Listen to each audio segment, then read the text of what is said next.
Bien le bonjour à tous, ça fait à peu près 15 ou 16 mois que je ne partage pas avec vous la parole du Seigneur. J'espère que cette fois-ci, eh bien, je peux partager avec vous ces quelques pensées que, qui me viennent un peu à mon cœur, non? Et je voudrais bien eh ben, partager avec vous tous. Le verset pour aujourd'hui, c'est dans le livre de Cantique des Cantiques, chapitre 2, verset 10. Et on peut lire, mon bien-aimé me parle et il me dit, lève-toi mon ami, viens donc ma belle. Lève-toi mon ami, viens donc ma belle. Je suis sûr que ce verset est très connu, mais moi je voudrais partager que parfois il est très difficile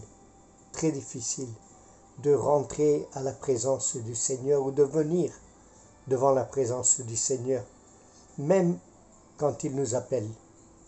Parce que plusieurs fois on peut écouter sa voix en nous appelant, en nous disant viens mon, mon fils ou ma fille, venez donc à ma présence, venez un peu partager avec moi votre cœur, ouvrir votre cœur devant moi, et ainsi nous pourrions apprendre à nous connaître et surtout apprendre à nous aimer chaque jour de plus en plus.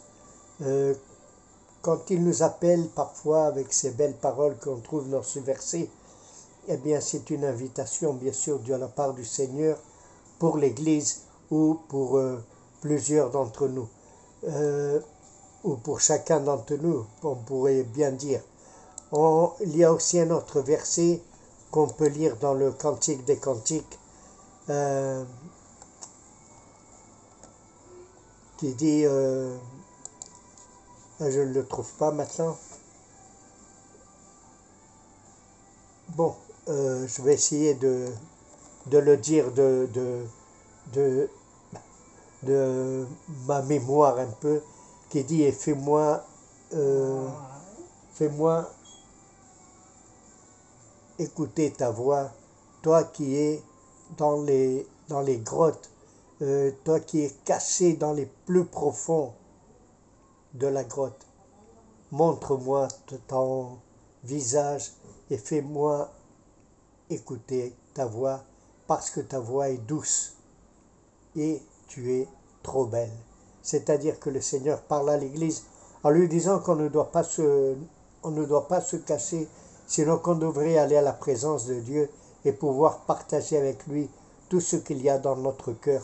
Parfois, il y a des choses qu'on dirait qui ne viennent pas de la part de Dieu, parce que il paraît que tout ce qui vient de la part de Dieu est bien, est bon, et tout ce qui vient mal ou mauvais ne vient pas de la part de Dieu. Mais ici on vit dans ce monde et il y aura des maladies, il y aura beaucoup de choses qui toucheront nos cœurs, qui toucheront nos vies, et ces choses, on devrait les amener devant le Seigneur. Vous avez vu un peu mon chien, là, il est juste derrière moi. Il n'arrête pas de vouloir être près de moi. Mais enfin, c'est à peu près ce que je voudrais dire. C'est ceci, que nous devrions aller plus près du Seigneur et pouvoir écouter sa voix quand il nous appelle. Il nous appelle pour que nous puissions aller à sa présence et surtout pour apprendre surtout à le connaître. À le connaître. La vérité, on dirait que c'est facile, mais ce n'est pas si facile que ça. Pourquoi? Parce qu'on a trop de problèmes, on a trop de choses dans nos cœurs qui essayent de quitter cette envie d'aller à la présence de Dieu. Nous avons la télévision, un des plus mauvais signes pour un chrétien, parce que là, c'est là où on cherche un peu de tout, on cherche de beaux films, et si on a un beau film et on a un bon film, on peut se dire, on va attendre un peu, on ne va pas aller tout de suite à la présence de Dieu. Je voudrais bien voir ce film, je voudrais bien voir ce programme, je voudrais bien voir toutes ces choses que la télévision nous offre. Nous avons aussi les revues, nous avons les journaux, nous avons tout ce qu'il faut pour nous distraire. Nous avons le sport. Il y a beaucoup de chrétiens qui aiment trop le sport. Ils sont même prêts à se battre pour leur équipe. Nous avons le PSG, nous avons l'OM, nous avons l'Olympique de Lyon, nous avons des équipes qui sont surtout ennemies dans le plan sportif. Mais nous, comme chrétiens aussi, on est plein de mauvaises envies, de vouloir et de même prier pour que les autres équipes puissent être pires que les nôtres. On prie pour que notre équipe gagne le championnat, on prie pour que notre équipe puisse être le champion de la ligue, on prie pour des choses qui sont réellement inutiles et on ne prie pas pour notre vie. On ne prie pas pour la vie de nos enfants, on ne prie pas pour la vie de notre famille, on ne prie pas assez pour tout ce qui est dans l'Église et tous les besoins que l'Église, c'est-à-dire la fiancée ou l'épouse du Seigneur a besoin. Ils sont en train de dévier notre attention sur des choses qui ne sont pas si surnaturelles ou si bonnes pour un chrétien. Le chrétien doit avoir un cœur prêt réellement à servir le Seigneur, à aller à sa présence dès qu'il nous appelle, à ne pas laisser passer le temps, à ne pas penser qu'il est un peu plus tard ou un peu dans un jour, dans 2, dans 3, dans un an peut-être. Pour le moment, on doit faire attention à tout ce qu'il y a juste autour de nous. Et ceci est dévier l'attention de l'appel de notre Dieu. Le Seigneur nous appelle et il faut réellement venir à sa présence. Nous avons besoin d'aller à sa présence. Il y a un grand cas, par exemple, celui de l'apôtre Pierre, qui demande au Seigneur si c'est toi, fais que j'aille à toi en marchant sur les eaux. Et le Seigneur lui dit, viens, et il va. Mais quand il voit tous les problèmes qu'il y a autour de lui, il commence à se noyer. Heureusement, il n'arrive pas jusqu'au bout, parce que vous savez, sous l'eau, on ne peut pas parler, mais il n'arrive pas à se noyer totalement. Et avant que l'eau le couvre, il peut dire, Seigneur, sauve-moi. Et le Seigneur lui tend la main. Beaucoup de fois, il y a tant de choses autour de nous qui essayent de capter notre attention, qui essayent de nous noyer dans les problèmes, dans tout ce qui est et qui arrive dans ce monde, qu'on ne voit pas que le Seigneur nous tend la main pour nous sortir de tous ces problèmes. On a besoin d'aller au Seigneur. Nous avons besoin d'écouter sa voix. Nous avons besoin d'y aller. Cette dame, la Sunamite, un moment, elle dit, je me suis lavé les pieds, je viens juste de me coucher, il faut que j'y aille maintenant ouvrir la porte. Le Seigneur va comprendre que je ne peux pas. Beaucoup de fois, le Seigneur nous appelle quand on est à peine au lit et nous dit, viens, lève-toi, viens à ma présence, parce qu'il faut demander, il faut prier pour ceci, pour cela. Et on s'est dit, on vient juste de se coucher. Je viens juste d'essayer de m'endormir. Seigneur, je peux prier demain matin, je peux prier demain après-midi, mais maintenant laisse-moi dormir. Heureusement que cette dame sort en courant en demandant où est passé son bien-aimé. Le bien-aimé juste venait de partir. Quand on a beaucoup comment dirais-je, quand on a beaucoup de problèmes et quand on est si tranquille et on ne veut pas être dérangé, le Seigneur, malgré tout l'amour qu'il a, eh bien, il nous laisse tranquilles. Et si notre cœur nous dit d'aller le chercher de suite, nous devrions nous lever, même s'il faut salir les pieds, même s'il faut se lever et s'habiller, nous devons aller à la présence de Dieu. Nous savons où il demeure. Nous savons où il est. il est temps d'aller voir. Il est temps d'aller à sa présence. Il est temps de chercher ce que le Seigneur veut de nous. C'est très triste quand le Seigneur nous appelle et nous avons autant d'excuses devant lui. Nous avons lu aussi dans les évangiles que le Seigneur dit, va, invite tous mes amis. Et tous ont des excuses. Tous, aucun ne va, et le Seigneur dit, faites rentrer tout ce que vous allez trouver dans les chemins, faites-les rentrer et que tous puissent aussi profiter de ce festin que je vais donner. Et ses serviteurs partent à la recherche de tous ceux qu'ils peuvent inviter. C'est-à-dire que le Seigneur est là pour nous inviter à tous au festin, à sa présence. Le festin qui va avoir lieu quand lui il va revenir, où nous allons manger ce repas avec lui. Tous, nous allons partager ce repas de mariage. Un repas bien garni. Plusieurs fois, on rentre dans nos problèmes et on s'entoure des problèmes. Et plusieurs fois, nous n'avons pas juste nos problèmes, sinon que nous cherchons encore plus de problèmes. Et il y a un moment où on ne peut plus sortir. On se met dans un désert, dans une forêt où on ne voit plus la fin. C'est dommage que beaucoup de fois, nous sommes là et nous ne savons pas sortir. On se noie et on n'appelle pas le Seigneur pour qu'il puisse nous tendre la main, nous sortir de cette noyade. Nous préférons sortir par nous-mêmes. On se dit, tôt ou tard je vais flotter. Tôt ou tard je vais trouver la fin du désert, je vais trouver la fin de cette forêt, de cette jungle. Et peu à peu, on est en train de voir qu'on ne peut pas sortir de là si on n'appelle pas au secours du Seigneur. C'est triste d'écouter la voix de Dieu qui nous appelle et nous, chaque fois, nous trouvons quelque chose pour dire « je ne peux pas y aller ». Comprends-moi, mon Dieu. Comprends-nous, Seigneur. On ne peut pas y aller. Je suis fatigué du travail. Je suis fatigué. C'est triste.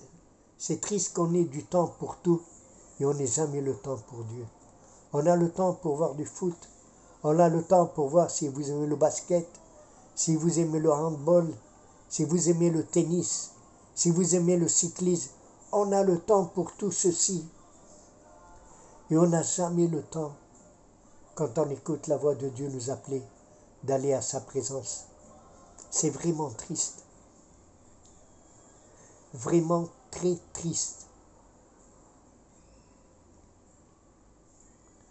Nous avons un peu de tout. On a le temps de tout. On cherche des jeux, on joue des solitaires, on joue des cartes. Même des fois, on paye pour quelques jeux qu'il y a. Rien ne nous empêche de dépenser, rien ne nous empêche de participer et de jouer, mais tout nous empêche d'aller à la présence du Seigneur. Combien gaspillons-nous? Gaspillons-nous de notre temps, de notre vie, même de notre argent, et nous trouvons toujours des excuses pour ne pas aller à la présence de Dieu. Nous devons être très attentifs pour ne pas tomber dans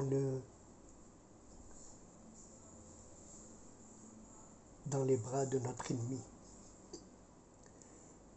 et de ne pas tomber dans la manière où il va nous infecter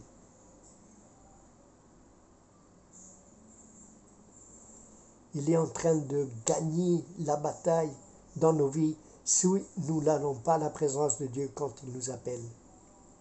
Par contre, la voix de ce monde nous appelle et nous y allons de suite. Dieu nous appelle et on a toujours des excuses pour ne pas y aller.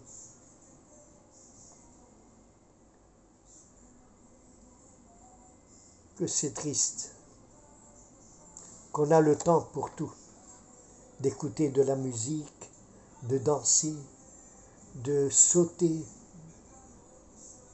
d'attendre le match qui va nous aider à être plus contents. Mais le plus bête, c'est quand notre équipe perd, alors là, on n'est plus content, on dit Seigneur, pourquoi ceci est-il arrivé? Et le Seigneur, lui, il ne fait pas attention à toutes ces choses qui viennent du monde, à toutes ces infections qui viennent de la part de l'ennemi. L'ennemi a su dévier notre attention. Je me rappelle de Balaam. Il ne pouvait pas maudire le peuple d'Israël, mais quand il est parti, il a donné une voix pour que le peuple d'Israël succombe et puisse s'oublier de Dieu et d'être un peuple plein d'idolâtrie. Qu'a-t-il fait? Il a dit qu'il faudrait se marier le peuple d'Israël avec n'importe quel peuple, que ses fils puissent avoir des femmes de ce monde et les femmes du peuple d'Israël puissent avoir des hommes de ce monde, c'est-à-dire qu'il y ait toujours une bataille qui va essayer de faire oublier le Dieu Tout-Puissant au peuple d'Israël. Si nous regardons la suite après Balaam, nous allons voir précisément que le peuple d'Israël ne s'est pas comporté très bien devant la face de Dieu. Aujourd'hui avec les chrétiens, c'est pareil. Ce n'est plus Balaam, mais c'est, je ne veux pas dire le nom de l'ennemi, mais notre ennemi, lui, il sait comment s'y prendre pour dévier notre attention et surtout pour ne pas aller à la présence de Dieu. Dieu veut une intimité avec nous. Si nous voyons le premier verset du Cantique des Cantiques, le premier verset,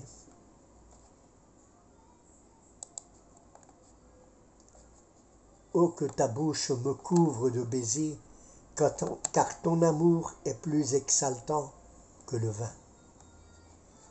Que ta bouche me couvre de baisers.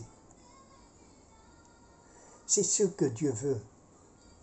Une véritable intimité avec nous, une véritable intimité avec son Église, avec son épouse.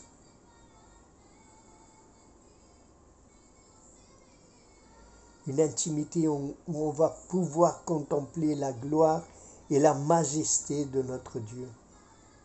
Si nous avons une communion intime avec lui, tout réellement va changer. Si, en écoutant sa voix, nous allons à sa présence. Difficile, mais pas impossible.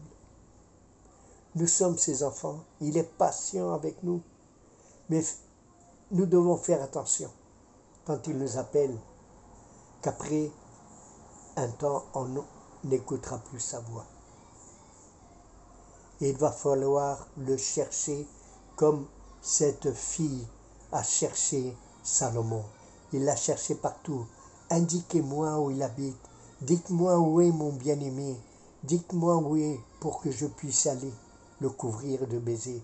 C'est ceci, c'est comme ça qu'on va faire. C'est comme ça qu'on doit un jour. Nous devons aller chercher le Seigneur. Que rien ne nous importe, que rien ne nous importune. Ni notre équipe, ni notre sport, ni notre film le plus beau qu'il y ait sur la terre, que rien ne puisse barrer la route pour que nous ne puissions pas trouver notre Seigneur. Dieu est patient avec nous et il nous appelle.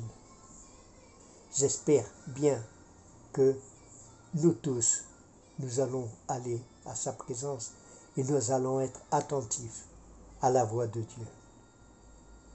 Shalom, Maranatha, et que le Seigneur vous bénisse. Et à la semaine prochaine, car j'espère bien être avec vous toutes les semaines à nouveau. Que Dieu vous bénisse et que ceci serve pour que nous puissions réellement tous aller à la présence de Dieu. Amen.